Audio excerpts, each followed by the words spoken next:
Beleza? Então, hoje nós vamos fazer, iniciar, né?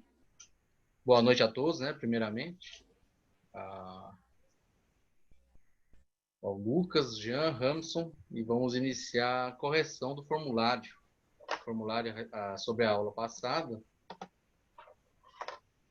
Um formulário simples, tá? Não teve muita matéria, assim, com alta dificuldade, né? Então, é um formulário bem simples, fácil. E aí nós continuamos para concluir aquele slide, né? Então vamos lá. Agora está chegando, pessoal.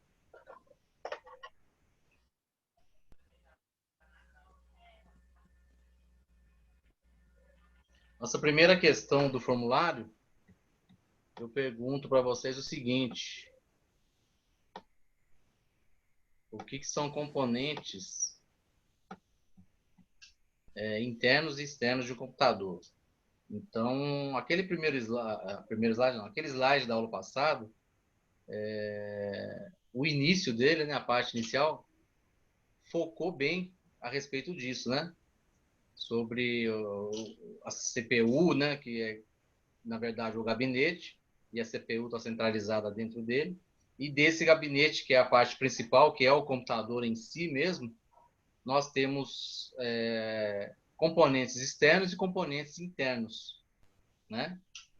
Compondo o computador. E é isso que está perguntando para vocês aí, né? O que são componentes internos e componentes externos de um computador? Então, é uma pergunta bem fácil de responder. A própria pergunta já as palavras internos e externos já diz, né, a respeito, né? Que nós temos componentes que compõem o computador externamente, né? Assim como monitor de vídeo, teclado, mouse, né? Microfone, impressora. Então, são todos componentes o quê? Esses que eu falei. São todos componentes externos, né? E os componentes internos, a gente estava começando até a falar sobre eles na aula passada, né? Que são componentes que também compõem o computador, da mesma forma que os componentes externos, porém eles acompanham de forma interna, tá? O que seria o computador em si? O computador em si é aquela placa principal, né? A chamada placa-mãe. E dessa placa principal, a placa-mãe, ela tem componentes que compõem essa placa-mãe, que a gente não contaria como componentes internos. Mas o que a gente poderia contar como componentes internos? O que vocês acham que a gente poderia contar? Deixa eu até voltar o slide aqui, que a gente consegue ter uma visão melhor. Aqui. Vocês estão vendo o slide aí?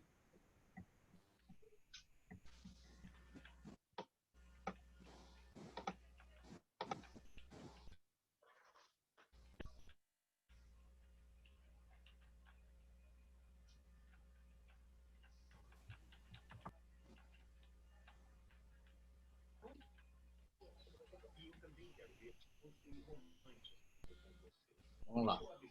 Então, nós temos aqui, ó, como computador, né, principal, que compõe o computador mesmo, seria dentro do gabinete, e poderíamos dizer que a principal parte do computador está aqui, ó.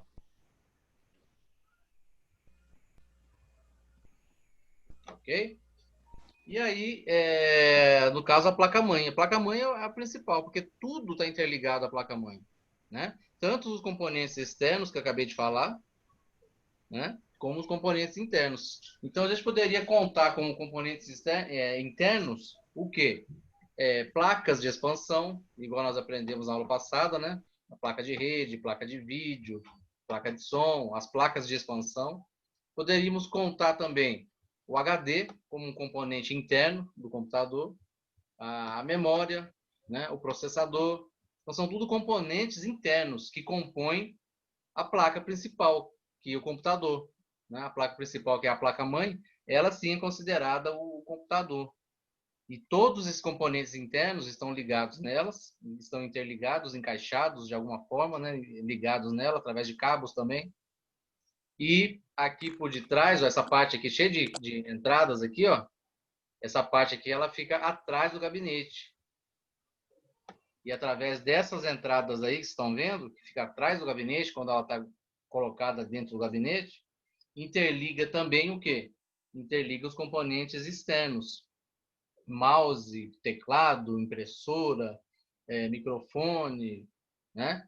Interliga todos esses componentes. Monitor de vídeo, esses componentes todos externos estão ligados nessa placa-mãe, como os componentes internos também estão ligados na placa-mãe também. Ok? Então, o computador, basicamente, é a placa-mãe. Né? O computador é construído nessa placa-mãe aí. E essa placa-mãe, ela precisa de componentes que compõem as suas tarefas para auxiliar nesse processo todo. Né? De entrada, processamento e saída, que nós já vimos também. Né? Não sei se nós chegamos a ver sobre isso, entrada, processamento e saída. Vimos no slide anterior a esse, né? Então, essa placa-mãe, ela tem todo as suas entradas, né? As suas conexões de entradas, os seus slots, seus sockets, tudo disponível através de cabos, através de encaixe, né? Através de portas também, chamadas de portas, para de alguma forma haver essa comunicação com o processador, com a memória, com o HD, com as placas de expansão, e também com os componentes externos, né? Como a impressora, teclado, mouse. Então é isso. Então nós temos como... Davi, Oi? o pendrive é interno? Não, o pendrive é externo, né? É um componente externo. E estava mostrando a foto de um pendrive aí, por isso que eu tô vendo. Ah, sim, eu até falei na aula passada, eu falei assim, vocês podem desconsiderar o pendrive como um componente, né, interno, mas ele está aqui, mas é para falar que ele é do tipo memória flash, né, assim como esse HD novo. Até como eu fiz um comentário a respeito disso na aula passada, não sei se você lembra. Eu até cheguei a comentar sobre isso na aula passada, que ele nem deveria estar ali, mas... né?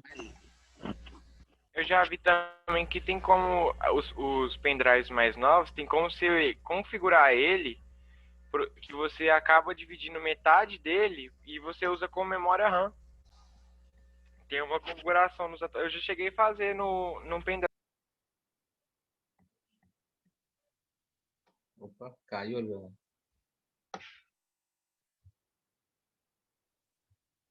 Lucas?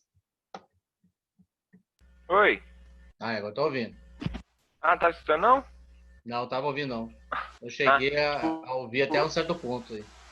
Da É configuração porque, do tipo, eu pendrive para já usar ele como vi memória. falar, já vi falar e já fiz também. Você configura os pendrives atuais assim, você tem uma configuração nele que você divide uma partição nele e você utiliza ele como memória RAM. Só que tipo ele fica dependente daquilo até você desconfigurar e remover ele. Uhum. Tá certo.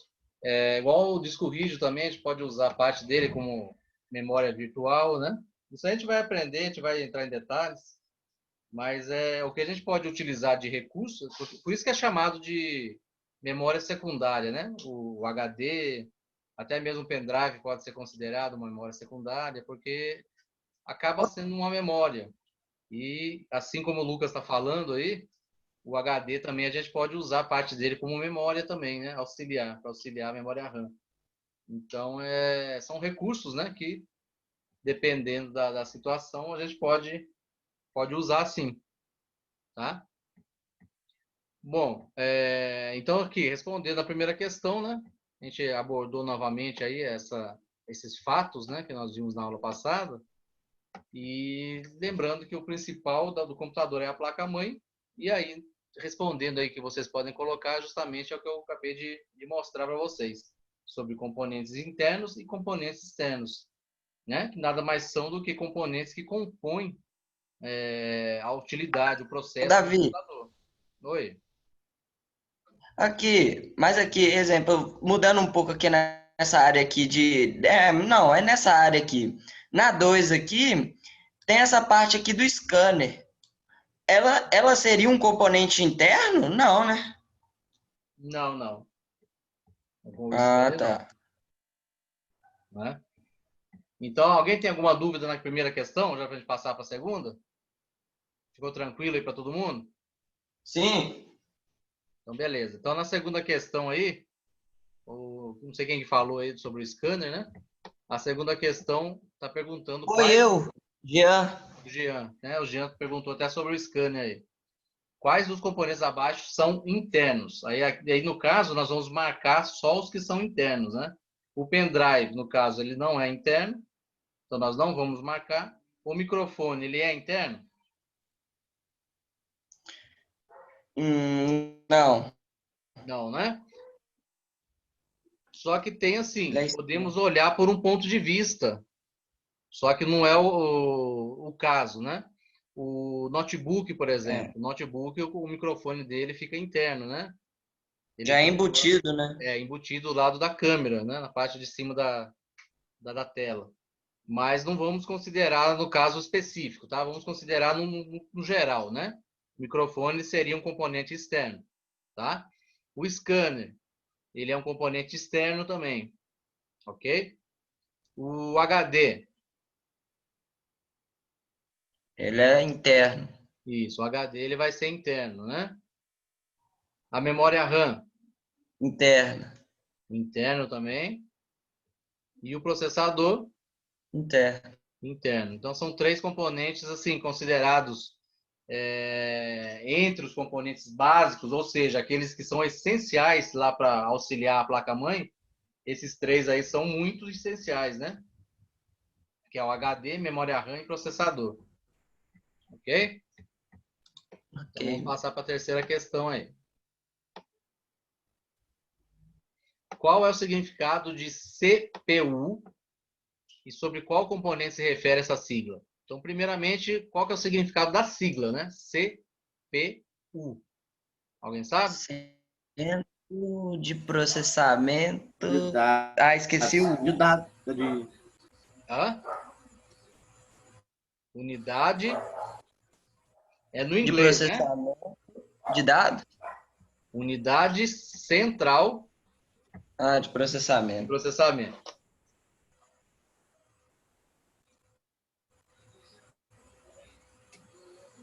Unidade central de processamento. A ordem está modificada aí por causa de ser uma sigla que está nas posições do inglês, né? Mas é a unidade central de processamento, o significado do CPU. E sobre qual componente se refere essa sigla?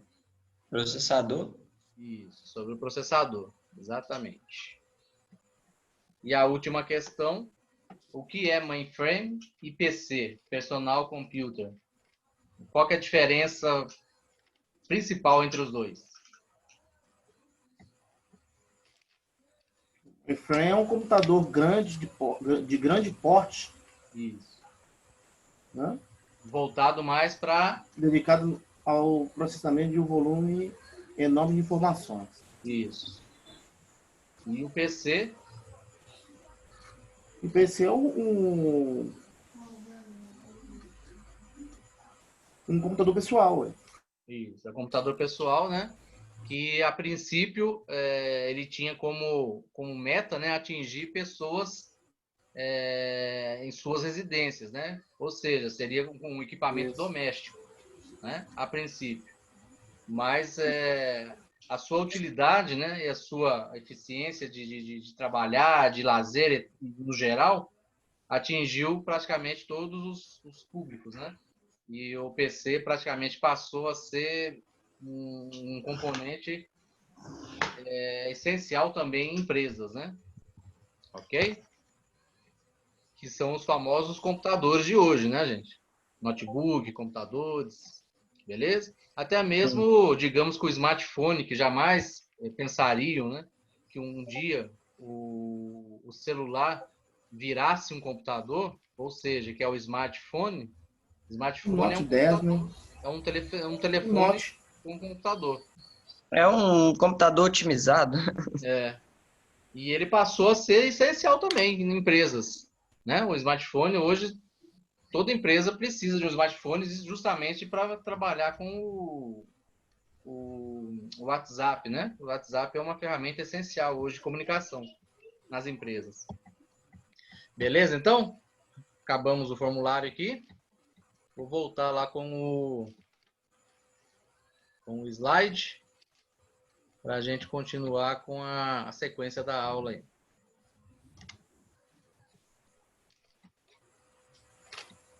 Ok. Então, voltamos aqui, nós paramos justamente nessa parte. Vou dar uma relembrada rápida aqui do que nós concluímos já essa tela, inclusive. Só para a gente dar uma relembrada rápida aí. Ok. Então, como acabei de falar agora mesmo, respondendo lá o formulário, né? A placa principal, que é considerada o computador mesmo, né? É a placa-mãe, né? E na placa-mãe nós temos interligados a ela, através de portas, através de conexões, através de slots, soquetes, né? Várias conexões, os componentes internos e os externos. Nesse momento desse slide, estamos destacando os componentes internos, né? Que fazem parte da sua comunicação interna, como as placas de expansão, por exemplo, né? Falamos bastante na aula passada. Placas de expansão, o nome diz, o próprio nome já diz, é para expandir algum recurso, tá? Qual recurso? O recurso de som, aí nós temos a placa de som. Aonde que ela é encaixada? Ela é encaixada aqui, ó, nesses slots de expansão. Então quer dizer então que a maioria das placas de expansão é sempre nesse lugar aqui, ó? Isso, sempre desse lugar aí, nesses slots aí. Ah, tá. A placa de vídeo é uma placa de expansão também para expandir o recurso de vídeo. Vai ser lá também, no slot de expansão. A placa de rede, mesma coisa, é para expandir o quê? A comunicação da internet e da rede interna também. Aí a placa de rede também vai ser no slot de expansão. Beleza? Ah, Comentei na aula passada também que nós temos duas maneiras de trabalhar com essas placas de expansão. Ou de forma on-board ou de forma off-board. Vocês lembram o que significa isso? Recurso... onboard, se eu não me engano, é que já vem embutido na placa. Isso, aí não precisa da placa de expansão, né? Isso. É o on-board. E o off-board é quando eu quero usar a placa de expansão assim mesmo. Aí Para melhorar. eu ignoro o on-board. Tá? Quais são as situações que isso ocorre? Quando eu quero utilizar uma placa de expansão, que o recurso dela é melhor do que a on-board, né? Uma delas que acontece muito isso é a placa de vídeo, né? Para jogos 3D, para softwares de engenharia 3D, né? Engenharia de desenho, eles necessitam de uma resolução de vídeo muito alta. E as placas off-board de vídeo eu encontro bem melhores do que a placa on-board de vídeo da placa-mãe. Aí, geralmente, as pessoas costumam utilizar muito a placa de vídeo off-board, nesse caso. Beleza? Outro caso seria o quê? Um desses slots queimarem, por exemplo. Né? Vamos dizer que queima um slot, os outros dois estão ocupados. Tem 3 aqui, né? Aí eu consigo utilizar, estou utilizando 2, queimou 1. Aí eu tenho que passar para usar o onboard, né? Ou vice-versa, né? Se queimou lá o onboard, eu tenho que usar o offboard. Queimou minha placa de vídeo ou a placa de rede onboard, eu começo a usar o offboard, né? Caso de danificar. Então são esses os casos, né? O bom é que a gente tem esse recurso. Tem o recurso onboard e tem o recurso offboard, podendo usar qualquer um deles. Beleza? E tem como a gente também desabilitar, né? Existe um software lá da BIOS, né? Chamado Setup. E aí, através dele, a gente desabilita o onboard para usar o offboard. Ok? Se eu não desabilitar, ele vai fazer o quê? Ele vai reconhecer a onboard, a princípio, que está habilitado. Né? Se eu colocar o cabo lá, ele vai aceitar. Beleza?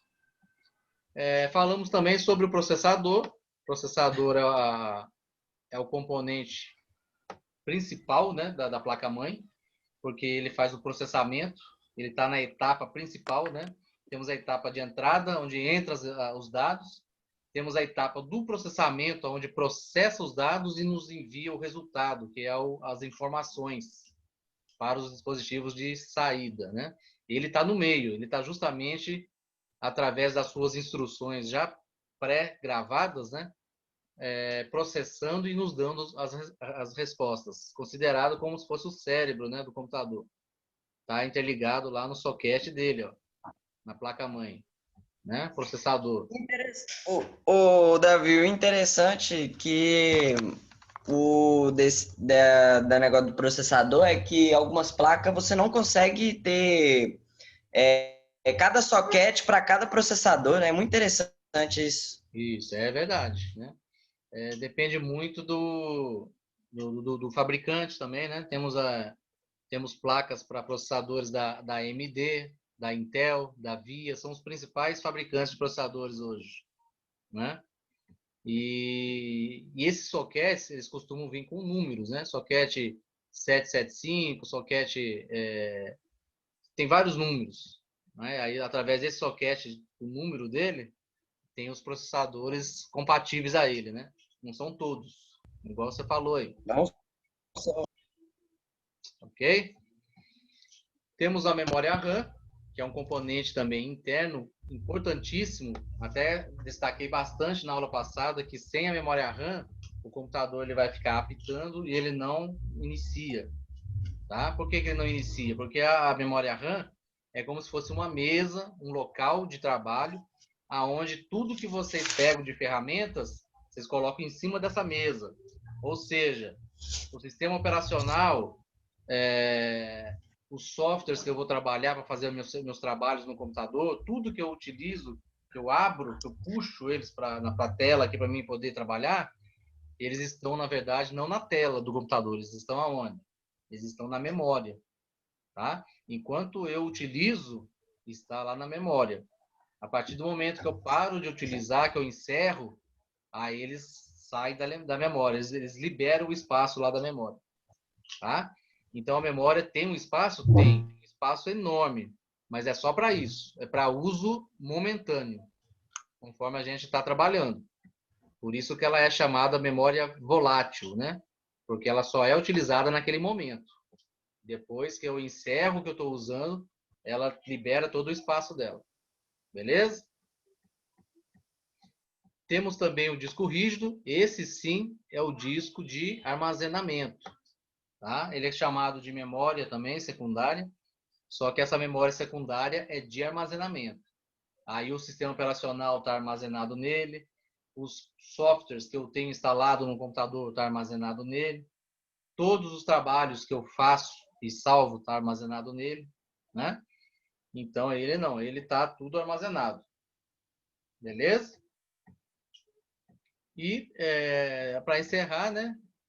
Só temos o HD Flash, que é um HD do tipo Flash, como o pendrive, né? Que passou a ser usado, está passando por um momento de transição, né? Estamos deixando de usar esse tipo de HD aqui, com o disco rígido, né, metal, para utilizar o HD do tipo Flash. Uma diferença drástica, né? Porque o de metal, existe agulhas magnetizadas que gravam através de cargas elétricas, né? Gravam por blocos lá no disco. E estamos deixando de usar esse tipo de arquitetura de disco, né? Para usar do tipo flash, que são o quê? São chips integrados, né? Circuitos integrados que salvam também por blocos lá de forma interna, né? E, na verdade, eles são transistorados, né? Ou seja, transistores, né? Assim como os chips integrados da placa, a memória RAM. Então, segue um novo padrão, né? Ok? Até comentei com vocês na aula passada que é um padrão muito melhor, que ele é bem mais rápido para gravar e para acessar. E também ele não é fraco, não é frágil como o disco de metal, né? Que qualquer pancada, qualquer batida brusca, né? Num computador, é bem perigoso afetar ele, porque a agulha ela fica milímetros do disco. Essa agulha que grava nele, né? E bateu, essa agulha vai ter o contato com o disco. E aí pode danificar ele. Tá bom? Então é isso. Aí dessa parte que nós encerramos na aula passada, nós entramos aqui falando sobre os componentes internos ainda, mas como que é esse funcionamento desse computador, né? Como que é o padrão de funcionamento do computador, aonde nós, logicamente, ligamos ele, né? Ao momento que eu ligo, a primeira parte que é solicitada, assim que eu apertei o botão de ligar, é a memória ROM. Tá? Essa memória ROM, ela tem gravado nela um software aonde ele faz o quê? Ele faz com que esse software chama BIOS. Tá? Essa BIOS faz com que exista duas situações. A primeira é o POST. O POST é um processo de inicialização, gente. O que seria esse processo de inicialização? Ele faz um autoteste através desse software. A BIOS tem o setup também, né? Nessa BIOS tem o setup. O setup tem armazenado toda a configuração do equipamento. Tá? E aí o que acontece? Essa memória ROM, o nome dela já diz, né? Que ela é não volátil, ou seja, as informações estão gravadas nela. E a gente não consegue liberar, não consegue utilizar. É uma memória não volátil, ela já está pré-determinada lá, já pré-gravada. E uma dessas gravações que tem nela são as configurações do equipamento. Então, esse post, ele faz um teste em toda a configuração do computador. Ele testa a memória, ele testa o processador, a comunicação com o processador, testa a comunicação com todos os componentes essenciais, básicos, né? Não vamos confundir básico com coisa básica. Básico que é porque é essencial. Ele faz toda a comunicação com esses componentes essenciais. Visto que está tudo ok, pronto para ser utilizado, ele dá um alô para a própria BIOS para fazer o quê? Para ela avisar o HD, né? Avisar o HD para fazer o quê? Para carregar o sistema operacional para a memória RAM. Tá? Então, nesse momento que liberou, né? Aí a memória ROM tem uma instrução para que o HD libere o sistema operacional para a memória RAM. Aí, a partir desse momento, é carregado o quê? O sistema operacional, enquanto está ligando lá o computador, que a gente está chegando, vendo, né? Abrir lá o Windows e ficar pronto para a gente começar a mexer, é o momento que o sistema operacional está o quê? Está passando para a memória RAM. Né? Aí na memória RAM, assim que termina de carregar na memória RAM, nós já conseguimos trabalhar com o sistema operacional. Né? O Windows ou o Linux ou qualquer outro já vai estar carregado lá na memória RAM. Beleza? E outros, aí vem aqui, vem outros softwares que eu vou utilizar ou atividades que eu vou fazer, que eu vou trabalhar, né? Assim como nós sabemos, o computador ele é multitarefa, o sistema operacional ele é multitarefa, né? Antigamente não era assim, tá? Mas não precisa a gente comentar sobre isso, que é a coisa mais antiga, né? Hoje em dia, os sistemas operacionais eles são multitarefa. O que seria multitarefa? Nós conseguimos utilizar várias aplicações ao mesmo tempo, né? Além do sistema operacional estar na memória, a gente consegue usar uma aplicação de música, uma planilha, né? A gente consegue misturar várias aplicações e trabalhar ao mesmo tempo, né? E isso faz com que a memória cache e o processador sejam auxiliares da memória RAM. Mas qual que é a tarefa deles para a memória RAM? A memória cache, na verdade, ela é uma memória que está dentro do processador, já para agilizar. Qual que é a utilidade da memória cache? A utilidade da memória cache é a seguinte. Na verdade, o que está na memória RAM, existe uma ordem, conforme o usuário vai trabalhando, vai solicitando as coisas, vai clicando, vai, né, digitando. Tudo que o usuário vai solicitando a ser feito, entra naquele processo de entrada, processamento e saída.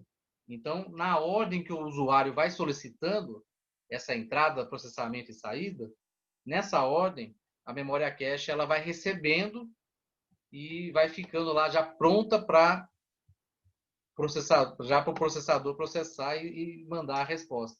Então, a memória cache ela é uma memória que auxilia a memória RAM, ela é extremamente mais rápida do que a memória RAM, e tudo que já é o próximo passo para o processador processar, ele já manda lá para a memória cache. Então, a memória cache já adianta já o processo. Então, a memória cache, digamos que seria um degrau à frente, né?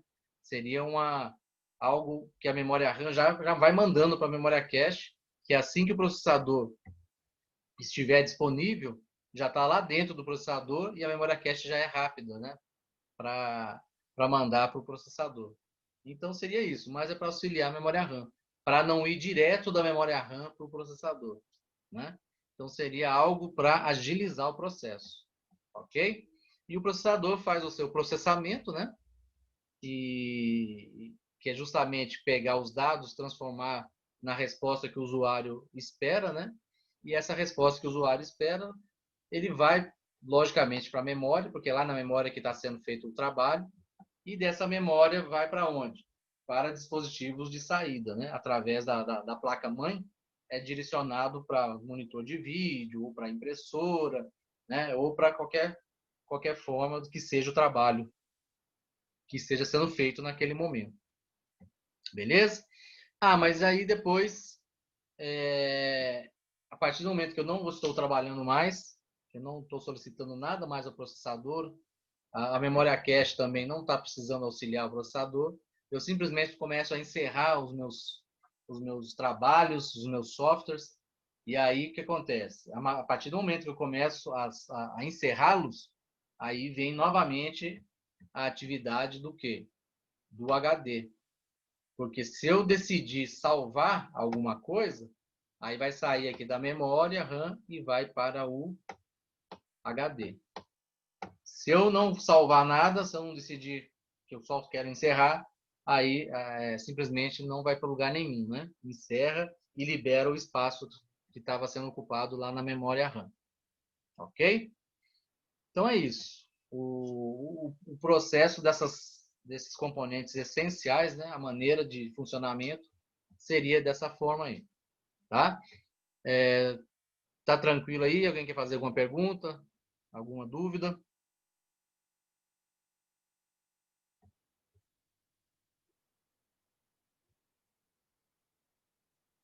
Ok? Então vamos dar sequência aí. Beleza. Aí nós vamos entrar um pouquinho agora, falar sobre tablet, sobre os smartphones, né? E depois vamos entrar na outra parte. O que nós vamos falar aqui justamente é só mesmo para comparar, né? Comparar com o que eu expliquei até agora aí. O que eu expliquei até agora a respeito de componentes internos, o funcionamento deles, né? Voltado para computador pessoal, né? Que inclui o quê? Inclui os computadores de mesa, né? Os gabinetes e os notebooks, né? E não inclui o tablet e o smartphone, que é uma outra estrutura, uma outra arquitetura. Mas, igual eu falei na aula passada, que de fato eles possuem os mesmos componentes, o mesmo processo de funcionamento, né? O que muda na arquitetura deles é porque tem que ser o quê? Componentes pequenos, né? Componentes internos propriamente com uma construção diferenciada, né? Pelo tamanho deles ser compactos. E isso acaba que praticamente quase 100% de seus componentes sejam necessários serem o quê? Através de micro circuitos integrados. E é aí que muda bastante a arquitetura, né? E aí fiz um comentário com vocês na aula passada também que os softwares, né, são específicos para cada tipo de arquitetura. Bom, eu vou encerrar antes de entrar em detalhes aí sobre tablet e smartphone, a gente conversar um pouquinho sobre esses dispositivos, né? A gente vai encerrar, eu vou encerrar esse link aqui para não cortar na metade o assunto e já daqui a pouquinho mando o outro link aí para a gente finalizar essa parte aí para frente do slide. Bacana? Então, vou encerrar aqui até daqui a pouquinho, gente.